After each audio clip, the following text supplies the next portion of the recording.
Let me start with a very personal question. You ready?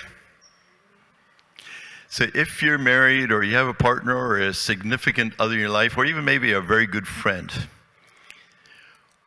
what were your first impressions of that person when you first laid eyes on them? Now, to just kind of, while you're thinking about that, and again, I'll get you all to share pretty soon. I won't, don't worry. Set you back. I thought it'd be interesting for you to hear Diana's first impressions when she first laid eyes on me, and it'll give you an understanding of the power that she has over my life as well. That's the first time I've heard you say that. Oh boy. Good morning. The first time I laid eyes on Don, we were at a missions evening. I was brought up in a church that welcomed missions, and we had an evening that the Dyck clan was being presented and presenting their needs on the mission field and everything. I was 13. I happened to look across at the family, and I thought, there was the cutest kid. Woo! He had his white shirt, black pants, black belt, backpack, and the glasses really did me in. But then he had a little, what is that called? Bow tie. Thank you, bow tie.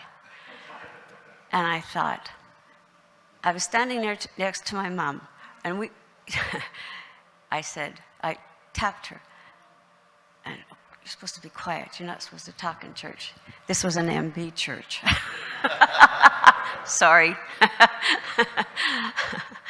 I said to my mom, I'm going to marry him.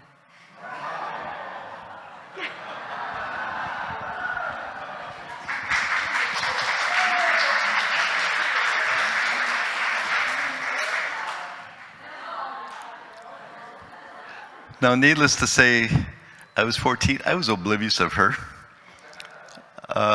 My family, my parents were missionaries, and we happened to be here. It was at Fraser Mennonite Brethren, which used to be on, I think, 59th and Culloden in there.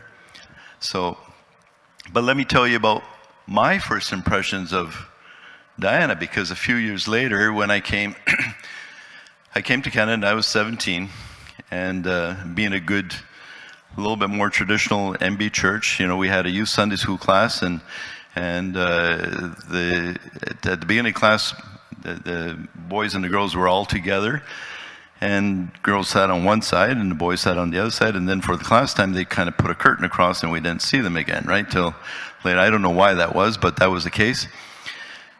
And I remember seeing this blonde, blue-eyed girl stand up, and I looked at her and I thought, how on earth is she able to stand up and walk on those toothpicks she calls legs? Not the most complimentary. Didn't take long, maybe a couple years later, I got to know some of her other better features in life. And kind of shorten the story, we eventually got married. And we've been married 48 years now. It all started with a 13-year-old girl kind of putting, I was going to say the curse, but the hex on me when I was 14. But what about you? What were your first impressions about the person? More importantly, how do you go about to choose a partner for life? As I thought about what we were going to talk about today, I thought about, I like creative titles. So a different possibility, one possibility came to me was to put the title on How to Find a Husband and Convince Him to Marry You. Or How to Find a Wife and Convince Her to Marry You. Maybe that should be better. Or How to Marry a Boaz and Not Get Stuck with a Bozo for your husband. For guys, How Not to Miss Out on the Girl of Your Dreams. But I settled instead for Bending the Rules of Engagement. And I'm a youngest. To me, rules were meant to be bent until you find the breaking point. And then my motto is always, it's easier to ask for forgiveness than permission. And because we're Christians, we all have to forgive anyway. So I kind of work with that. So the title kind of suited me and fit with me. So we're going to talk about bending the rules of engagement, because that is really what Naomi and Ruth do in chapter 3 of the story of in the book of Ruth that we've been looking at for the last little while. Now, every culture and every society has their own rules of engagement, so to speak. What are the acceptable practices and traditions that, when it comes to courtship and marriage?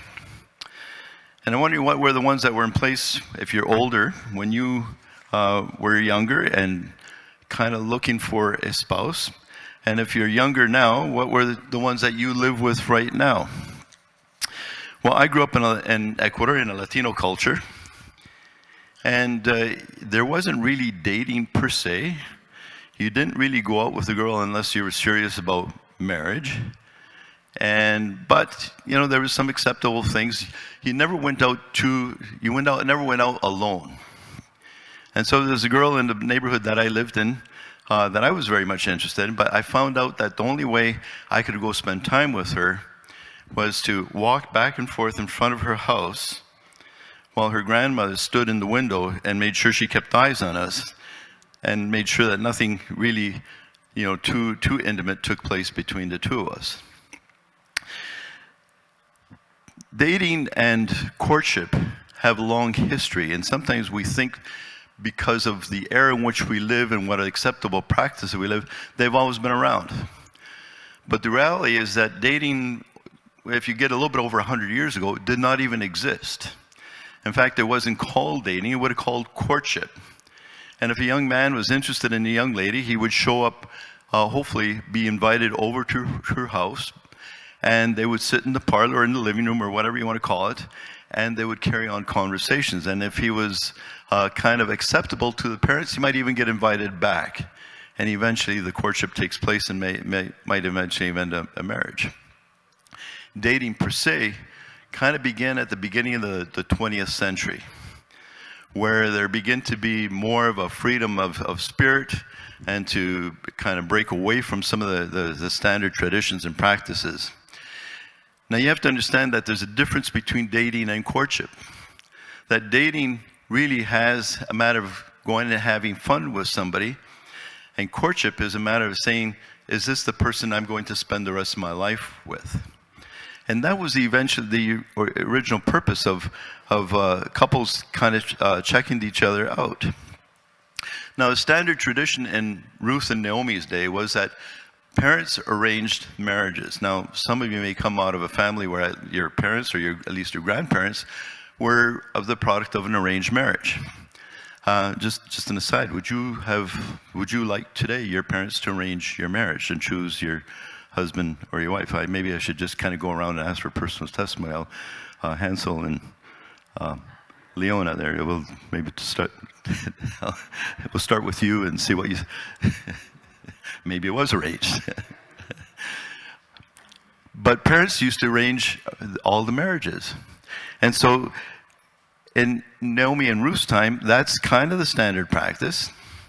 But even as they go about considering out, we're going to look at what Naomi has to say about Ruth and finding a husband for her, that they kind of bend the rules, and even in that practice on that time. Now I want to kind of, if you've not been around for the whole study that we've been doing through the book of Ruth, because it's been off and on over the last couple of months, let me get you caught up on it, and we'll see where we go into chapter 3 here. The story starts, and it puts it in the times when judges ruled, that it was a time of chaos and anarchy, and there was a famine in the land, and this man Elimelech and his family opted to move to a neighboring country of Moab. Not exactly a friendly country with Israel to move to, and would have been frowned on by his neighbors, by his family, by his friends. But that's where they go to be able to survive the famine. It seems that not long after they arrive there, Elimelech himself dies. But his two boys that have come with him and his wife, they meet Moabite women and they get married. But it seems that in a short order after that, they die as well. Now, the original hearers of the story might begin to start passing to say, well, that was God's judgment on them for leaving the promised land and going to the prohibited land of Moab. But the storyteller never really does that, tells us explicitly that, and kind of leaves it up to the divisional here to decide what they think about that whole thing.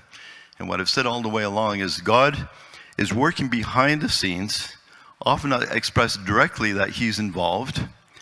How we see his involvement, how we begin to understand his involvement, whether it's in passing judgment or giving blessing, often says more about us and our understanding, our concept of God.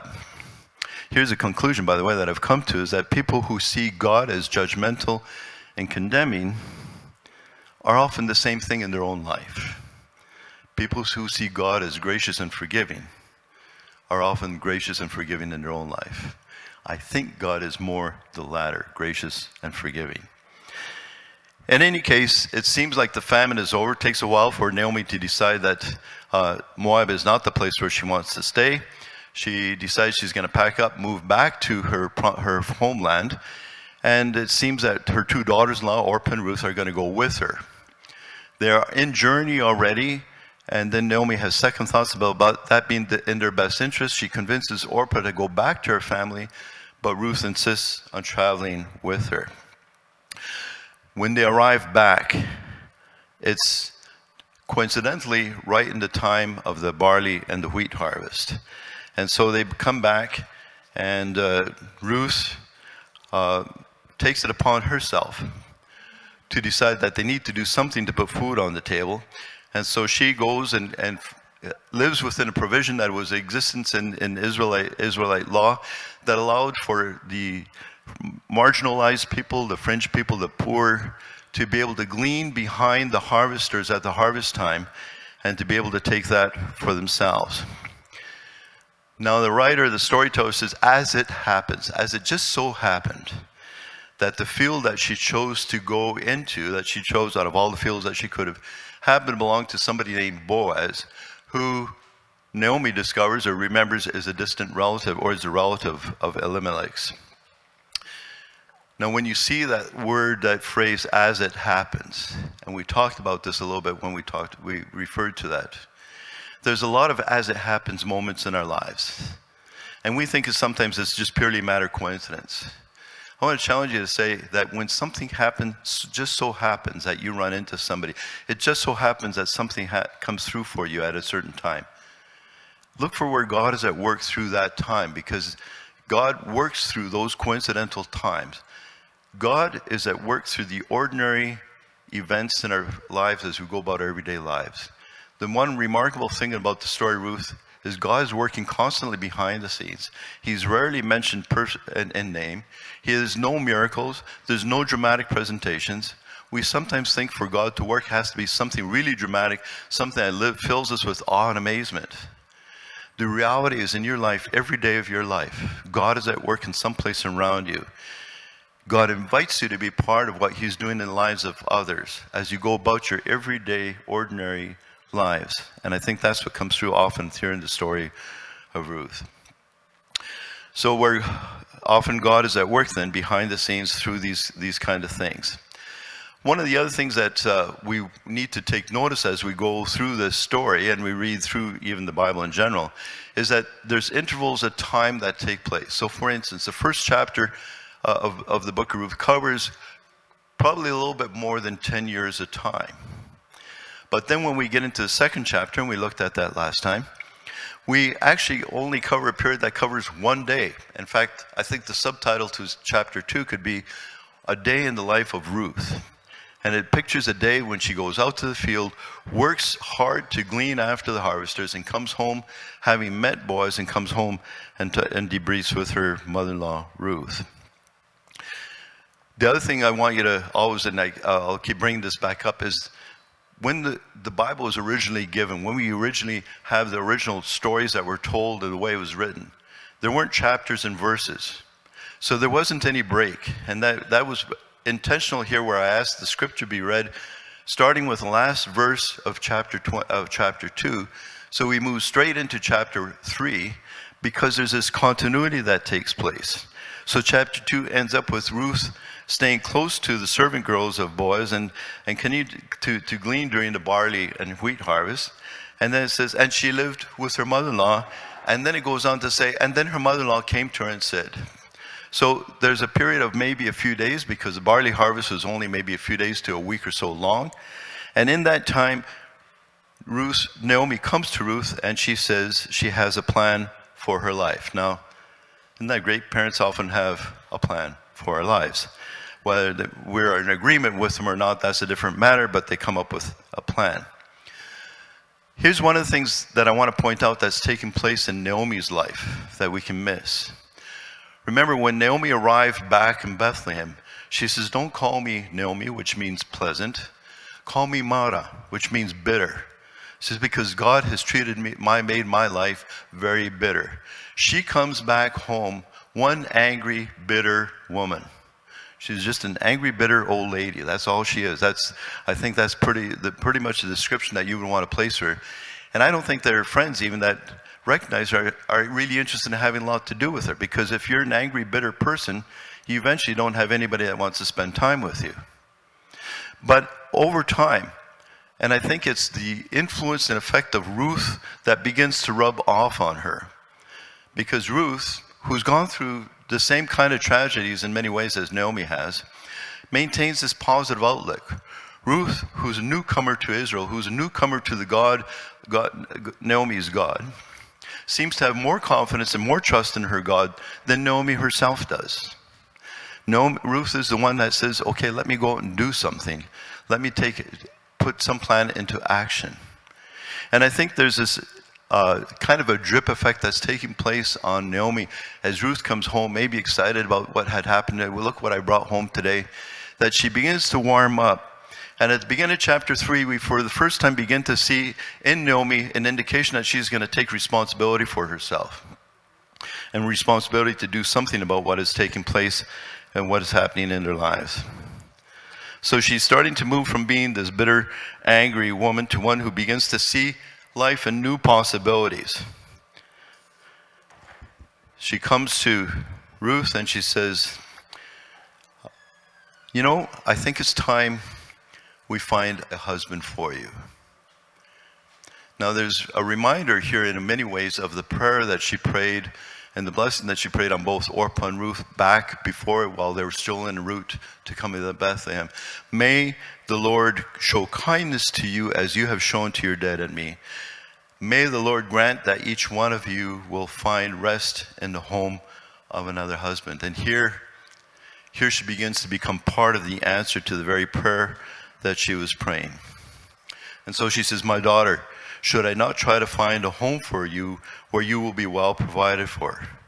And then she brings up Boaz. And you can just hear a mother speaking to her daughter saying, Ruth, I tell you, Boaz, he's a nice man. He's a wealthy man. He owns property. And Ruth, he's the most eligible bachelor in town. And he's not married yet. Let's find a way to get you close to him and put you in his path. That is basically what Naomi is now strategizing to do and planning to do, is to say, how do I put Ruth in Boaz's path in such a way that he begins to recognize her as a possible wife? Now, I got to admit that because there's this age difference, and Boaz has to be quite a bit older, because he refers to Ruth as daughter, and he's probably kind of a little bit closer to Naomi's age group than Ruth's. I mean, how did he get that old without not getting married? Is he afraid of commitment? Guys, that's a problem, isn't it?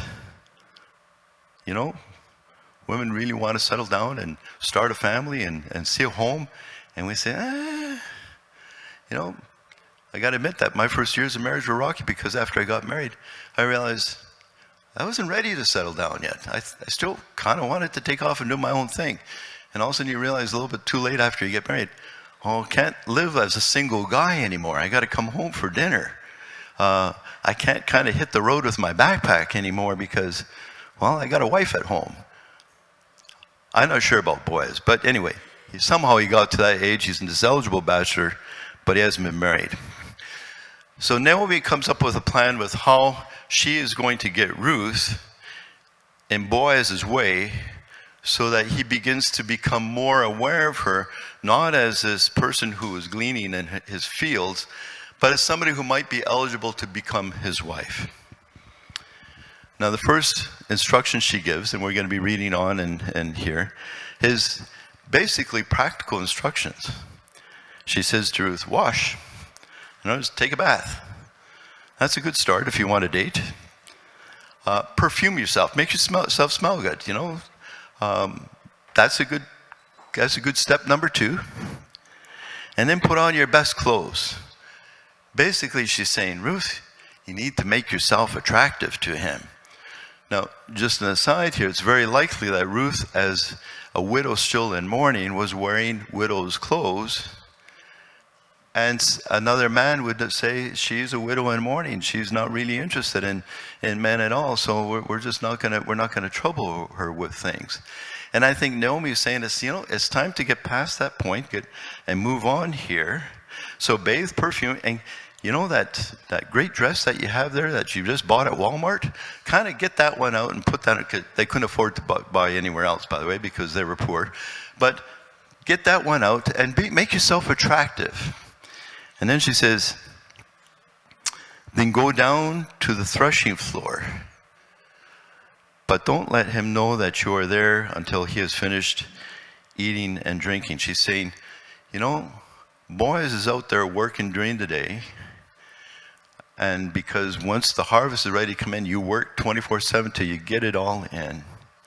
And he's joined his workers in getting that, because there's an urgency in getting it done. So he's down there threshing the barley. And then he's staying overnight out there.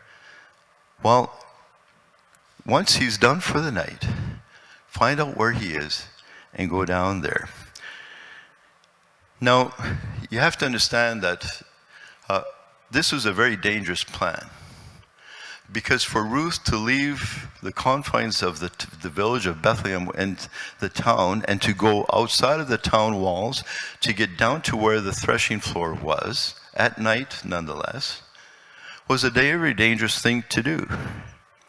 It had all kinds of other connotations, because women were not known to go down to the threshing floor, especially at night, unless you were some woman of a bad reputation, because all sorts of kind of illicit sexual activity then took place in that kind of context.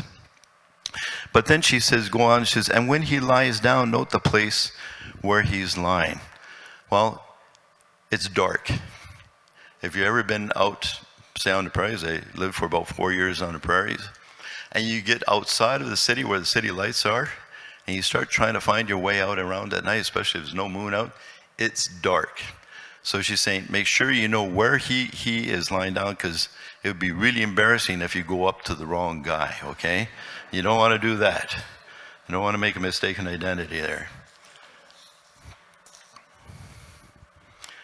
And then she gives an interesting instruction that to us may not make a whole lot of sense. And it's been hard to find somebody who actually makes any good sense out of it. But she says, then go and uncover his feet and lie down, and he will tell you what to do. There's a lot of question about what this means. Now, you have to understand that this whole act, all these instructions, have a very subtle kind of central sense to them of what they're communicating. Now, remember what I've said before. What the storyteller doesn't say directly, and what we read into the story, says often more about us than it does about the story itself or the people in the story itself. So the storyteller's original audience would have now been filled with intrigue, a sense of wonder. Okay, what's going to take place? It sounds like this is not going to go really well for Ruth, or it sounds like this could go really south on her.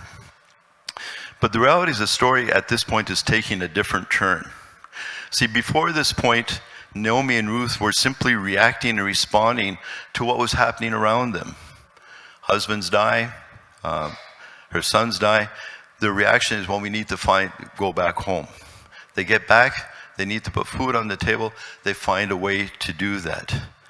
But now, at this point in the story, they're stepping out and taking action to at least attempt to set the future direction for their lives, set the direction that lives will take.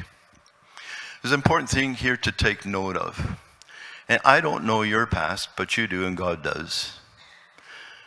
It could be filled with a lot of pain, could be filled with a lot of tragedy, could be filled with a lot of traumatic things as well. Here's the truth that we need to own and understand. That we're not responsible for what took place in the past, especially when it took place at the hands of other people. But the same thing, we have to acknowledge we can't change the past. There is absolutely no hope in the past, and we can get stuck back there. We can get stuck and marred in past experiences. But God invites us to create the future and to not allow the past to define or determine who we are or what our future will be. And God invites us to be part of creating a future with His help, with Him coming alongside us, empowering us to be somebody different than who we might have been back there, or perhaps others think us to be because of what took place back there. And so like Ruth and Naomi, there's a point where we take action to be part of intentionally creating a better future for us. That's the part we can have control over, some kind of input into. Naomi's plan is both bold and risky. It's full of intrigue and it's full of danger. And what I find somewhat surprising is that Ruth seems to accept Naomi's plan totally without question. She simply says, I will do whatever you say. And so she went to the threshing floor and did everything her mother-in-law told her to do. Well, when we read on, it's actually not quite that way. She doesn't quite do everything the way she was told to do them. Or at least what we find is Ruth establishes her own sense of identity and goes beyond what Naomi had instructed her to do. So let's see what takes place as we read on in chapter 3, beginning with verse 7. It says, so when Boaz had finished eating and drinking and was in good spirits, he went over to lie down at the far end of the grain pile. Now, just for a minute, identify with Boaz. You've been working hard all day. You know, there's a tiredness from working hard that's a good sense of tiredness. And I mean, sometimes there's a tiredness from working hard because you feel like you've worked hard all day and you've accomplished absolutely nothing. Nothing's gone right. But Boaz is this landowner. He's worked hard to help get the harvest and to help threshing it. And he's seen the results of his labor. And there has to be this very good feeling that he has. And he sits back for a good meal and has a couple of drinks as well. And he has that really mellow feeling. Have you been there? I mean, it's just, you know, you sit back in your backyard after you've kind of mowed the lawn and cut the grass and washed the car, and you say, I can just sit back here and have a cold drink and look out over my garden. Well, in an even much greater way, that's where Boaz is at. So he settles down for the night. If he's like me, he probably fell asleep within about 30 seconds. He's probably snoring by a minute. And so the storyteller goes on to say, and Ruth approached quietly. If he was sound asleep and snoring like I would, she wouldn't even have to been quietly approaching him. But that word quietly there conveys a sense of sneaking up on somebody unawares. In other words, it's not that she doesn't think he's going to wake up. It's just that she doesn't want anybody to say, this is very subversive though. It gives a very subversive tone to what she's doing. But here she is, she does what she's told to do. She uncovers his feet, she lies down beside him. But it seems like in the middle of the night, it says something startled the man, and he turned and discovered there's a woman lying at his feet. Now, I don't know about you. I mean, it could have been, you know, his feet were uncovered, a wind breeze comes by and it's cool and it wakes him up. I have a little granddaughter who's about 5 years old. And in the middle of the night, she often likes to come up and stand right beside where I'm sleeping. Sometimes she talks to me, and sometimes she kind of nudges me quietly. Sometimes she just stands there. And I'm sound asleep, and I don't know about you, but sometimes you have this sense that somebody's there. And you wake up and it scares the bejeebers out of you, like all of a sudden there's this, and then she just says, Grandpa, can I lie down beside you? Or I've had a bad dream or whatever, and she crawls in. I think boys had this sense that all of a sudden in the middle of the night, there's somebody here, and had this sense of presence, and he wakes up. Yeah, remember it's pitch dark, so you can't recognize who's there. He just sees that there's a person there, and worse yet, that person's lying down beside him, and he's thinking, I'm sure there wasn't anybody there when I kind of pulled the blanket over my head and went back to sleep. And he calls out, he says, who are you? And she says, I am your servant, Ruth. Now, we can easily blow by that, except for we have to put her answer in the context of the rest of the story, the way the story's been unfolding. Because up until this point, Ruth has been referred to as the Moabitess, the daughter-in-law of Naomi, the widow who came back with Naomi from Moab to Bethlehem. In other words, she has all these different tags, this baggage that's been added to her identity, who she is. And even when she's talked to boys the first time, she says, she uses a word for servant as well, but she uses the lowest form of servant. Here when she uses servant, it's your maidservant. Now she's elevated her place to a point in the social structure where she actually is eligible to be his wife. But more than that, she's not only is not the Moabitess, she's not Naomi's daughter-in-law anymore, she's not this lowly servant, she is Ruth. That's her name. Our names are some of the most personal aspect of who we are as identity. It becomes who we are. Whatever we read into that name is differently, but we become that name, that we associate ourselves with that name, and some of us, my wife including, becomes very picky about it. I'm not Diane, by the way, just so you know. She's Diana. A little side, that means that's the goddess of the hunt, and I was the hunted. And we could tell how good she is at that from her story. She says, I'm Ruth. And for the first time in the story, all the way along the way, she's been moving in this direction. She's claiming her identity as a person worthy of being treated with dignity, as a person who's worthy of being part of the Israelites. Remember, she said to Naomi when she went back with her, she says, your people will be my people. The question was really, were Naomi's people going to accept her as one of them? And here she's saying, I am Ruth, I am one of your people, I'm here. Now, Naomi said, just be there, and when he wakes up, he'll tell you what to do. But when we read on, we realize that Ruth doesn't wait for Boaz to tell her what to do. She tells him what to do. And in our own time, we don't understand how out of the box that was, how out of the norm that was. She says, spread the corner of your garment over me, since you are my kinsman redeemer. Our kinsman redeemer. This is a veiled, but perhaps not so veiled proposal to Boaz for marriage. Totally out of line.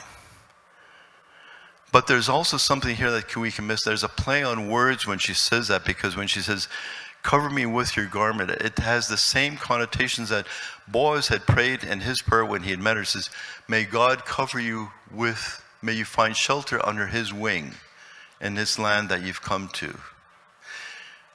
And the expression that she uses for cover me with your garment is the same one that's used to give me protection, cover me with your wing. In other words, Boaz, you prayed that for me. I'm challenging you now to become the answer to your prayer. Be my protector. See, the kinsman redeemer didn't have the obligation to marry her, and so she's taking that one step farther.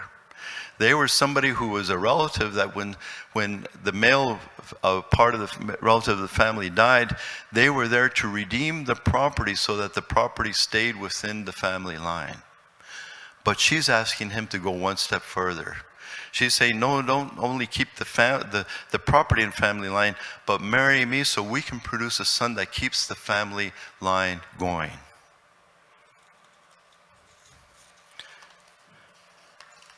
As I've reflected on both Naomi's interaction with Ruth and saying, I need to find a husband for you, following up on her prayer for Ruth, and Ruth's challenge to Boaz to be the protector, be the wing under whom she finds shelter. It occurs to me that God often challenges us to become part of the answer to the very prayers that we're praying.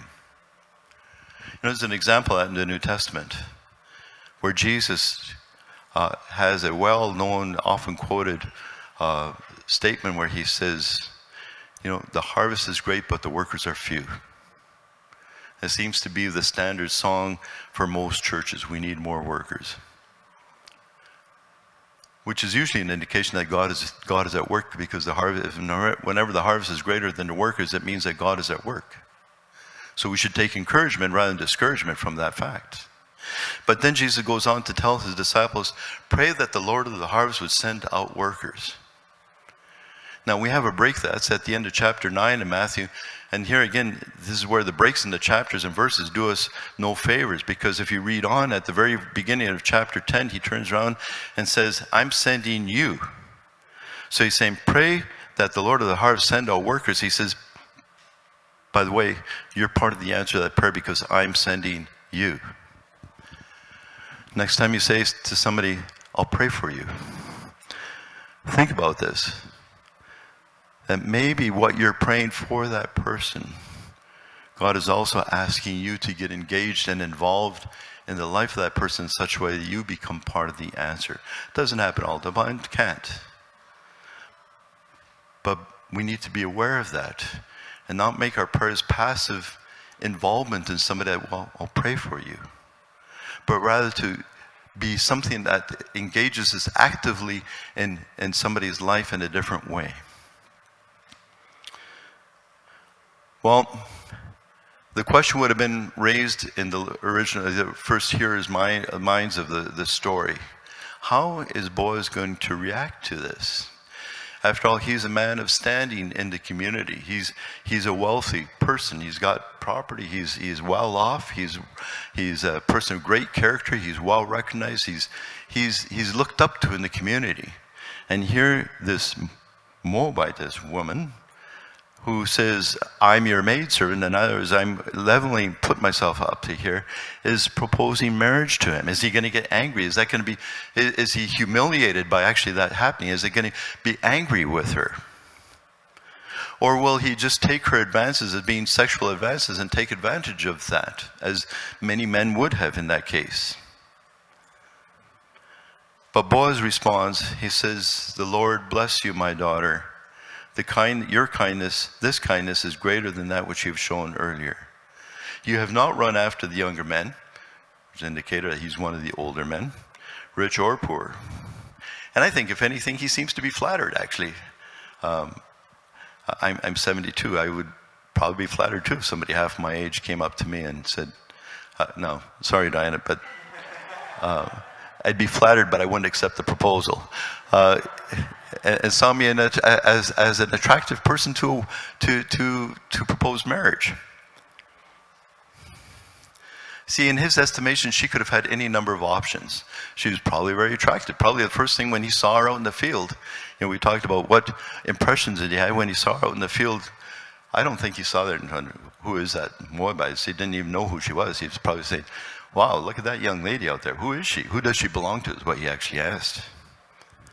And then he goes on, he says, now my daughter, don't be afraid. I will do whatever you ask. Now that's a change, right? I will do whatever you ask. All my fellow townsmen know that you are a woman of noble character. Although it is true that I am a near of kin, he said, but he goes on to say, there's a kinsman redeemer nearer than I.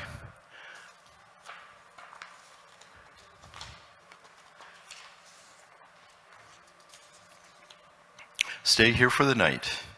And in the morning, if he wants to redeem you, he's going to make contact with that person and see where it goes. Now, once again, the storyteller throws a new twist in there that says, oh, there's somebody else in here. This may not turn out the way Ruth is hoping for.